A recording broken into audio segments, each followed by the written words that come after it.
under the impression that when the Chunin exam filler arc was done, we weren't going to have any more annoying filler episodes. We might have a few small fight scenes, they get some stuff added to them. We might have a few extra battles they decide to add in at the very end of the series, maybe some backstory on some other characters. But no, this week's episode was just more flashbacks, all about the formation of Team Minato. Stuff that we already know about. Now, I already know there's going to be some hardcore Naruto fans out there who are totally gonna dig this episode because it's stuff we never saw before. But this is also stuff that we don't need to see. It's all just reinforcement of stuff that we've seen the same time before. I mean, you guys remember a while ago they had that big Kakashi Anbu filler arc which went on for a long time, which was all about the history of Kakashi actually becoming an Anbu and how he went from being cold and careless to being the guy who actually cares about his teammates. They just decided to bring that up again in this week's episode, and that dominates like the whole first half.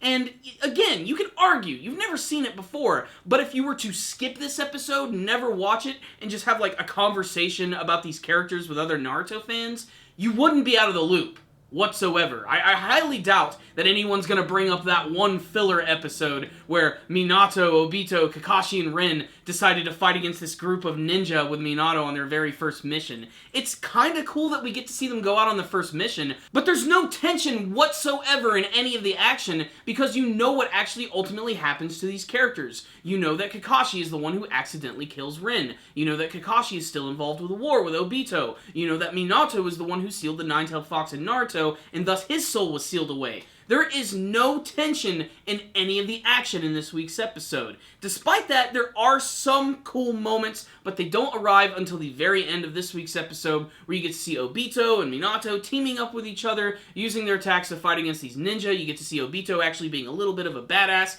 using his kunai knives and his big fireball techniques. That's definitely one of the reasons to check out this week's episode. But it's just more of the same. Kakashi's life is depressing, they do the bell test, they go on a mission, that's the end of it. This is basically all just more backstory of stuff that we didn't need to see, and it's just reinforcement. So, what's the rundown on this week's episode? I'm not going to beat a horse to death. This was not the episode for me. It's not quite what I was expecting. I'm still a little annoyed over the fact that we just got done with filler and we're still getting it shoved down our throats. If there's any upside to this episode, it's that it's got a preview attached to it that shows that next week's episode, we're going to go back to the main storyline. It might not even happen until the last couple minutes of that episode, because it looks like they're going to be inserting even more flashbacks into this story. Now, this was not an incredibly awful episode of Naruto. It's not the worst episode of the series by any stretch of the means. It's very watchable, especially if you're a Naruto fan. For people who aren't into Naruto, in many ways it might be good too, because they're actually going to get the backstory on these characters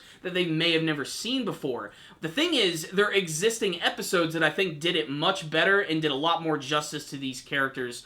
Really, they're just padding out the time a little bit more so that they can get their best animators to work on the big, badass episodes later on, and this is just one of those episodes that we're just going to have to deal with. It's another one of those episodes, too, where when I eventually pick up this one on DVD, I'm just going to fast forward right through this one or just outright skip it.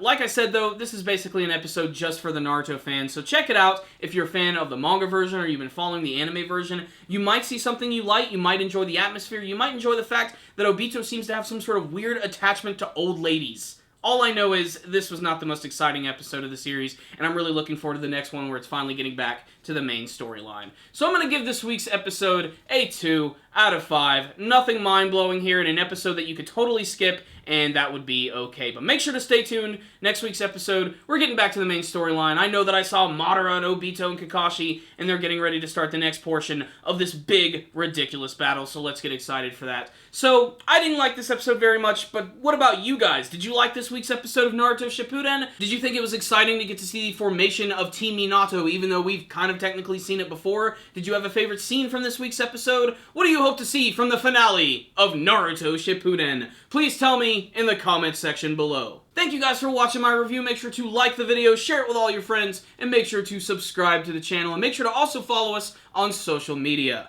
Thank you guys again for watching, and as always, stay dandy, baby!